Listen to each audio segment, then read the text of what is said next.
चलो जी, बिस्मिल्लाहिर्रहमानिर्रहीम, अस्सलाम वालेकुम, वेलकम टू ऑल। तो आज हम अपना स्टार्ट करने जा रहे हैं चैप्टर 8।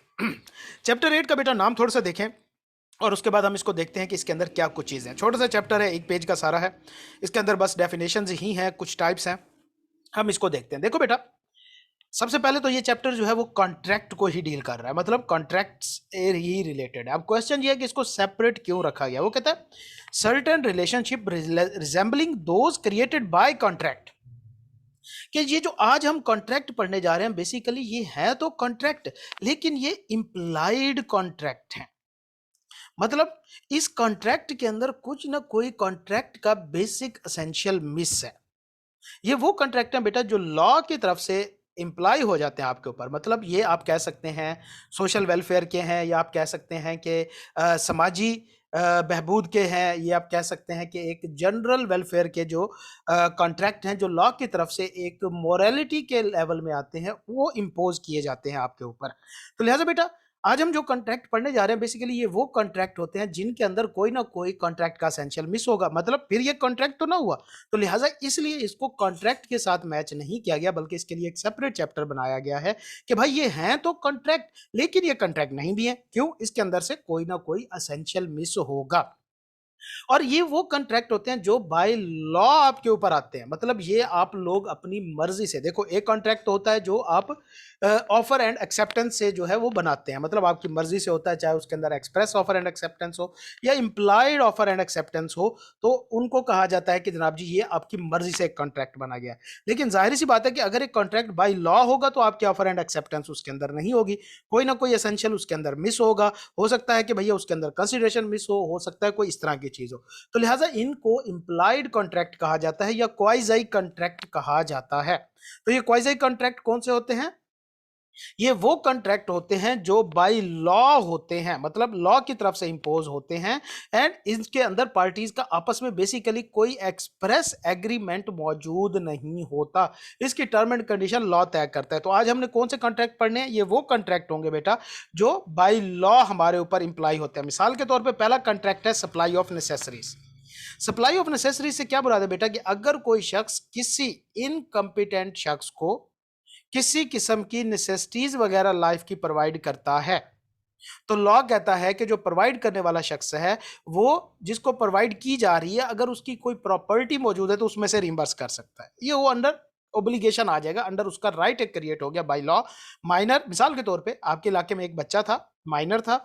अब जाहिर सी बात है कि वो अपनी जरूरतें खुद नहीं पूरी कर सकता, उसके पास जमीन जायदाद उसके नाम पे वालिदैन की थी। आप क्या करते हैं कि उसकी बेसिक नेसेसिटीज जो है वो अपनी जेब से देते रहते हैं। भाई उसकी तालीम का खर्चा उठाते हैं, रीजनेबल कपड़ों का, रीजनेबल मतलब वो शशके मशके नहीं भाई, इसके अंदर आएंगे रीजनेबल खर्चे वगैरह आप उसके पूरे करते रहते हैं, आप उसके फीसेज वगैरह देते हैं।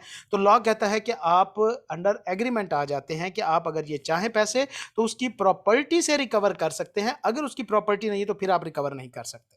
तो लिहाजा if a person incapable of entering into a contract, तो इनकम्पिटेंट पर्सन है भाई, कोई इंसॉल्वेंट है, कोई माइनर है, कोई अनसाउंड माइंड का बंदा है वो, ठीक है। तो भैया उसको सपोर्ट कर रहे हो तो किसी किस्म की अगर आप उसकी नेसेसरी प्रोवाइड कर रहे हो जो उसकी कंडीशन सुटेड, उसकी कंडीशन नॉर्मल मतलब हो, ये शशके वगैरह ना हो कि आप उसको बड़े बड़े मोबाइल दिलवाते रहो और फिर कहें जी आपकी जमीन में से मैं निकालता हूं, नहीं, आप उससे ये ले सकते हो।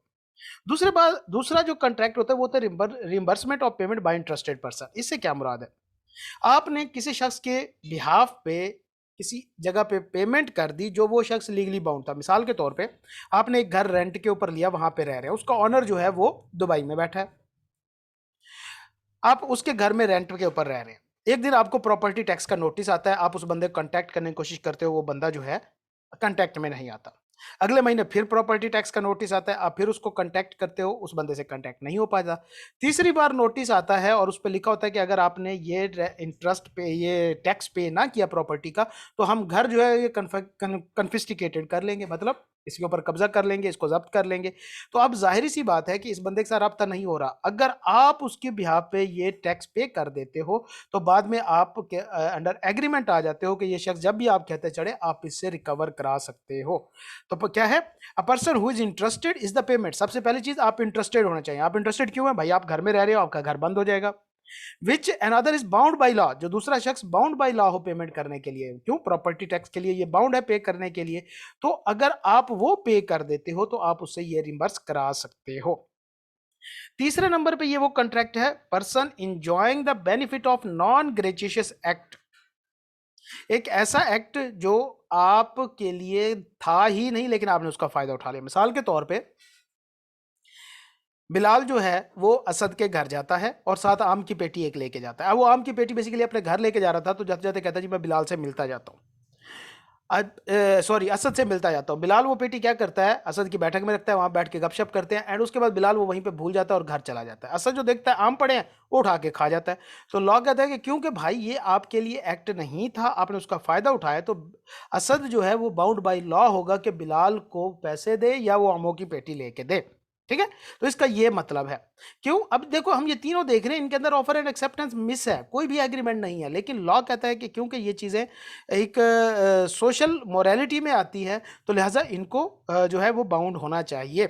Where a person lawfully does anything for another person और delivers anything to him not intending to do so gratuitously, कि भाई कोई चीज ऐसी उसके पास रखता है जो वो उसको फ्री में देने का कोई इरादा नहीं रखता, और दूसरा पर्सन उससे बेनिफिट ले लेता है, तो जो बेनिफिट ले रहा है वो बाउंड है कि वो कंपनसेट करे पहले बंदे को, तो लिहाजा वो भी अंडर एग्रीमेंट आ जाएगा बाई लॉ। इसी तरह अगर किसी शख्स को जमीन से कोई चीज मिल जाती है, responsible of finder of goods, क्या आपको कोई चीजें मिलती है, नॉर्मली क्या होता है, हमें पैसे मिलते हैं, हम कहते हैं भाई हमें तो अल्लाह की जमीन से मिले, हम क्यों वापस करें, हम तो उसको बल्कि तोहफा समझते हैं कि यार अल्लाह ताला ने हमारी गायब से मदद भेजी है। लॉ कहता है कि भाई ऐसी कोई चीज नहीं है, आप मेहरबानी करके जब भी आपको कोई चीज मिलती है, आप अंडर लॉ एक रिस्पॉन्सिबिलिटी आपके ऊपर आ जाती है कि आप उसके ओरिजिनल मालिक को ढूंढो और उसको वो वापस करो। तो लिहाजा जब भी आपको कोई चीज मिलेगी जो कि आपकी नहीं है, तो आप उसके मालिक नहीं बन जाएंगे, बल्कि आप एज अ बेली हो जाएंगे। बेली से मुराद होता है जिसके पास हम अमानत रखाई जाती है, आप अमानतदार हो जाएंगे। फिर आपके ऊपर रिस्पॉन्सिबिलिटी होगी कि आप तमाम वो एक्शन लें जो कि एक अच्छा इंसान नॉर्मली कोर्स के अंदर उसका मालिक ढूंढने के लिए करता है। तो लिहाजा आप उसका ऑनर ट्रेस करें और उसको वो चीजें डिलीवर करें। ठीक है, हाँ, उसका ऑनर ट्रेस करने के लिए अगर कोई आपके खर्चे वगैरह हुए हैं तो वो आप उससे रिम्बर्स करा सकते हैं। इसके अलावा भैया ऐसा हुआ कि आपके पास जो चीजें थी आप उसकी कस्टडी करते हुए, हिफाजत करते करते उसके ऊपर खर्चे हो रहे हैं। मिसाल के तौर पे आपको किसी का गोल्ड मिला, आपने वो गोल्ड लॉकर में रखवा दिया सेफ कस्टडी में कि जब तक इसका मालिक नहीं मिलता, और लॉकर की फीस जो है वो बहुत ज्यादा बढ़ती जा रही है। तो लॉ कहता है कि भाई आप इस चीज को सेल कर सके, फीस दे सकते हो, लेकिन कब, वो कहता है a finder of good may sell the good when the goods are perishable, या तो उनकी पेरिशेबल नेचर हो, या when the lawfully charges for finding the true owner amount to 2/3 or more of the value of the good, कि भाई या तो उसकी कस्टडी और मालिक को ढूंढने के खर्चे जो हैं वो प्रोडक्ट की असल वैल्यू से 2/3 हो चुके हैं या उससे ज्यादा हो गए हैं, तो फिर क्या है कि आप वो चीज बेच के उसमें से आप अपना हिस्सा निकाल सकते हो, लेकिन जो एक्स्ट्रा होगा वो फिर भी मालिक तक पहुंचाना है। तो लिहाजा अगर आपको कोई चीज सड़क से मिलती है तो भैया आपके पास एज अ अमानत है, आपके ऊपर रिस्पॉन्सिबिलिटी है कि आप तमाम वो स्टेप्स लें उसके मालिक को ढूंढने के लिए। अगर उन मालिक को ढूंढते वक्त कोई खर्चे होते हैं तो आप रिकवर कर सकते हो। अगर चीज पेरिशेबल नेचर की है तो आप उसको सेल भी कर सकते हो, और अगर उस मालिक को ढूंढने का खर्चा जो चीज है उसकी 2/3 वैल्यू से ज्यादा हो गया तो आप वो चीज सेल भी कर सकते हो, लेकिन एक्सेस अमाउंट जो है वो आप उसको मालिक को लाजमी वापस करोगे।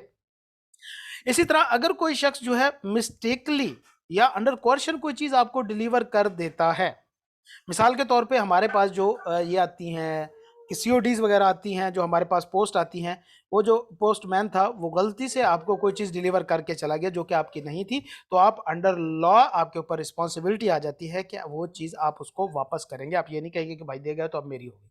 ठीक है, तो ये बेटा payment of deliveries, finder of goods, non gratuitous act, reimbursement of interested person, supply of necessities, ये सारे क्वाजाई कॉन्ट्रैक्ट कहलाते हैं।